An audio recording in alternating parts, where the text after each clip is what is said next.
अस्सलाम वालेकुम। उम्मीद है आप सब लोग खैरियत से होंगे और वर्चुअल असिस्टेंट के फ्री कोर्स को आप इंजॉय कर रहे होंगे। पिछले 2 लेक्चरों में हमने आपको प्रोडक्ट हंटिंग के बारे में बताया और आज का जो लेक्चर है वो है प्रोडक्ट कलेक्शन का और किस तरीके से आपने प्रोडक्ट को कलेक्शन करना है। मेरा नाम है अली अदनान। चलिए आज के लेक्चर की तरफ।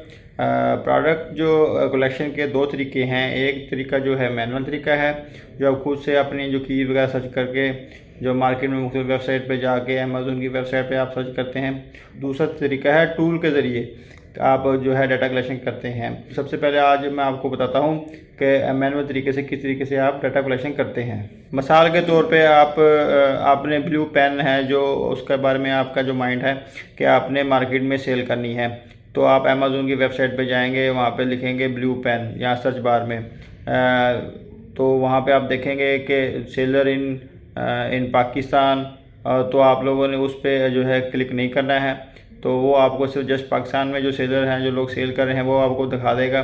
तो आपने सर्च बार में जाके और वहाँ पे किसी भी कंट्री का, सिटी का जो पोस्टल कोड आपने डालना है, तो उस कंट्री का जो है अमेज़न ओपन हो जाएगा।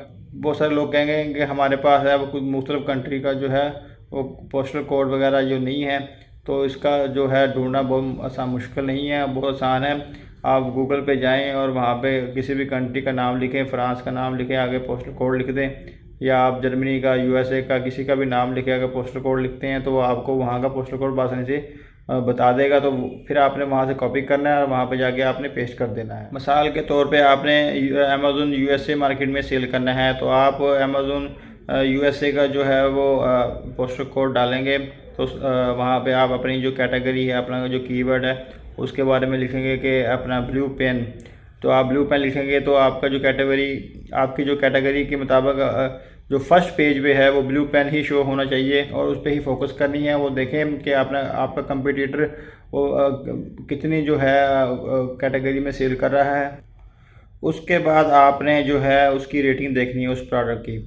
तो उस प्रोडक्ट की रेटिंग आपने ये देखनी है कि वो 4.5 है या इससे ज़्यादा है। तो अगर 4.5 है तो इनफ, बहुत अच्छी जो है इसकी रेटिंग है, और अगर उससे ज़्यादा है तो गुड है। और दूसरे नंबर पे आपने प्रोडक्ट की रिव्यू देखनी है। जैसे हमने आपको पिछले लेक्चर में बताया है कि प्रोडक्ट अगर आप यूएस मार्केट में जो है सेल करना चाहते हैं तो प्रोडक्ट के रिव्यू आप 500 तक हों तो कोई मसला नहीं है, आप उसको सेल कर सकते हैं। लेकिन अल्टरनेट अगर यूएस की बजाय यूके मार्केट में हो, यूरोपियन मार्केट में हो, तो वहाँ पे जो 300 जो है रिव्यूज़ चल जाते हैं। लेकिन अब जो टाइम टू टाइम जो है डाटा जो है वो चेंज हो रहा है, अब तो 800 रिव्यूज़ की भी एक्सेप्ट हो जाती है। ये तमाम मालूमात देखने के बाद आपने जो है माइक्रोसॉफ्ट ऑफिस में एक्सेल की शीट बनानी है, जिसमें आपने उस प्रोडक्ट का नाम लिखना है, उसकी प्राइस लिखनी है, उसकी रैंकिंग लिखनी है, उसकी जो प्राइस जो आपने देखना है कि वो $20-20 की है, इससे कम तो नहीं है। लास्ट लेक्चर में मैंने आपको ये भी बताया था कि जो है जो मिनिमम जो है $20 से कम प्रोडक्ट आपने अमेज़न में सेल नहीं करनी, उसका आपको कोई फ़ायदा नहीं है। तो मैंने आपको कम से कम $5 से $6 का मार्जिन रख के ही ये बात की है कि अगर $20 से अगर कम होगी तो आपको उसमें क्या बचेगा। तमाम जो कॉलम आपने एक्सेल शीट में बना लेने हैं। तो आपने एक कॉलम BSR का भी बनाना है। BSLR होता क्या है? Best seller rank. इसमें आप कंपटीटर की जो है वो तमाम चीज़ें देखेंगे कि ये अपना मंथ वाइज जो है वो क्या सेल करता है, डेली की क्या सेल है, इसका रैंक क्या है, इस वक्त तमाम जो कंपटीटर हैं उनमें इसका रैंक कितने नंबर पे जा रहा है। ये तमाम चीज़ें जो BSR में आती हैं। आगे चल के हमको BSR के बारे में हम मुकम्मल ब्रीफी तौर पे बताएंगे। इस कंपटीटर का जो है वो सेल को कैसे अपना स्पाई कर सकते हैं। तो कंपटीटर की सेल जो स्पाई करना कोई मुश्किल नहीं है, मैनुअल तरीके से बहुत आसानी से तरीके से आप कर सकते हैं। मिसाल के तौर पर ब्लू पेन है, आपने उसकी चेकआउट लिस्ट में जाना है। ब्लू पेन को जो है आपने जो 999 क्वांटिटी ऑर्डर कर देनी है, मतलब 1000। अगर उसके जो है स्टॉक में 1000 ब्लू पेन मौजूद होंगे तो वो आपका ऑर्डर एक्सेप्ट कर लेगा। अगर नहीं होंगे तो वो बताएगा कि सॉरी, हमारे पास जो इस वक्त करंटली है वो 300 जो है वो स्टॉक में अवेलेबल है। तो नेक्स्ट डे आपने फिर ऐसे करना है, उस डिटेल को आपने लिख लेना है कि आज की तारीख ये है और इसने 300 जो है बताया है। नेक्स्ट डेट में आपने फिर जाना है और जाके उसको फिर सेम वही लिखना है, चेकआउट लिस्ट में 1000 आइटम डालनी है। तो वो आपको बताएगा कि सॉरी, हमारे पास जो है वो 1000 नहीं है, हमारे पास 200 जो है 80 है या 70 है। तो इससे आपने इमेजिन करना है कि कल ये 300 बता रहा था और आज ये 280 बता रहा है, मतलब एक दिन में इसने 20 जो है ब्लू पेन को सेल किया है। तो ये उसकी जो है एक दिन की सेल निकला। इसी तरह आपने पूरा एक महीना है जो उसका डाटा कलेक्शन करना है, डेली उसकी आगे ना आप सेल चेक करनी है, उसका चेकआउट में जाके आपने इसी तरह इसे ना डे बाय डे आपने लिखते जाना है। और वो जो एक्सेल की जो शीट है उस पर आपने तमाम जो डिटेल है वो step by step date wise लिखती जानी है कि आज की जो इसकी सेल इतनी है, आज की इतनी सेल है, आज की इतनी सेल है, और एक महीने का चार्ट आपने बना लेना है। इसी दौरान जो एक महीना आपने जो इसकी जो सेल जो है अपने कंपटीटर की चेक करनी है, आपने उसकी प्राइस को भी ध्यान करना है कि ये ना हो कि शुरू में जो ये प्रोडक्ट जो इसने लॉन्च की थी उसकी जो है जो मालियत थी वो $20 थी, और स्टेप बाय स्टेप जो हफ्ते के बाद उसकी $15 हो गई है, और 10 दिन के बाद उसकी जो $10 हो गई है। तो वो आपने जो जिस प्रोडक्ट में प्राइस वार चल रहा हो तो वो प्रोडक्ट को आपने सिलेक्ट नहीं करना है, उसे अवॉइड करना है, उससे दूर रहना है। क्योंकि ऐसा होता है कि समटाइम हम वो प्राइस देख के 1000 सपोज करें कि आपने तमाम डाटा कलेक्शन देख लिया और अपने प्राइस वार पे गौर नहीं किया, तो मंथ एंड पे आपने देखा कि ये बेस्ट जो है सेलिंग जो प्रोडक्ट है वो अमेज़ोन पे ठीक है, तो आप उसको 1000 ऑर्डर कर देते हैं, बाय कर लेते हैं, ठीक है, ऑर्डर करके।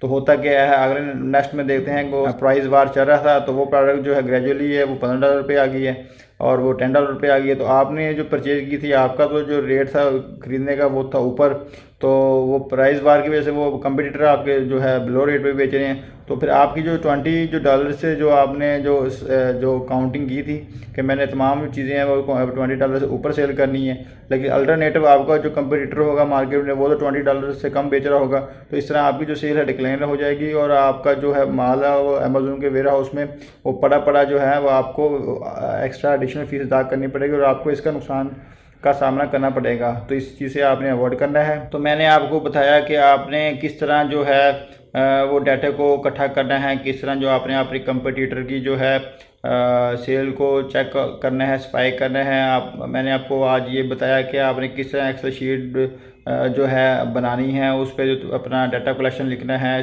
स्टेप बाय स्टेप लिखना है, मंथ वाइज लिखना है। उससे पहले मैंने आपको जो है पिछले लेक्चर में प्रोडक्ट की डायमेंशन और प्रोडक्ट की जो मेजरमेंट है और जो प्रोडक्ट की जो प्राइस है और इसके बारे में बताया कि जो प्रोडक्ट की जो डायमेंशन है वो जो है वो 6 से 7 जो है इंच से ज़्यादा बड़ी नहीं होनी चाहिए। और प्रोडक्ट का वेट के बारे में भी बताया कि प्रोडक्ट का जो वेट है वो 0.5 kg से ज़्यादा नहीं होना चाहिए, मतलब 500 ग्राम से ज़्यादा नहीं होना चाहिए, आधा किलो बनता है तो वो भी आपके जो है वो नुकसान में जाएगा। तो ये चीज़ें जो मैंने आपको 2-3 लेक्चर में बताई है, इन तमाम जो सर्च को आपने मद्देनज़र रखते हुए प्रोडक्ट को सर्च करना है, उसी प्रोडक्ट की आपने जो है डाटा कलेक्शन करनी है जो आपके इस क्राइटेरिया में मौजूद हो। और आज के जो लेक्चर था वो था मैनुअल तरीके से डाटा कलेक्शन करने का। जो नेक्स्ट लेक्चर में मैं आपको बताऊंगा कि टूल्स के ज़रिए से आप किस तरह डाटा कलेक्शन कर सकते हैं, और जब जिस वक्त आपको टूल के तरीके से आपको जो है वो डाटा कलेक्शन करना आ जाएगा, फिर वो जो मैनुअल तरीका और टूल और दोनों के जो हैं तरीके को एनालिसिस कैसे करते हैं, वो डाटा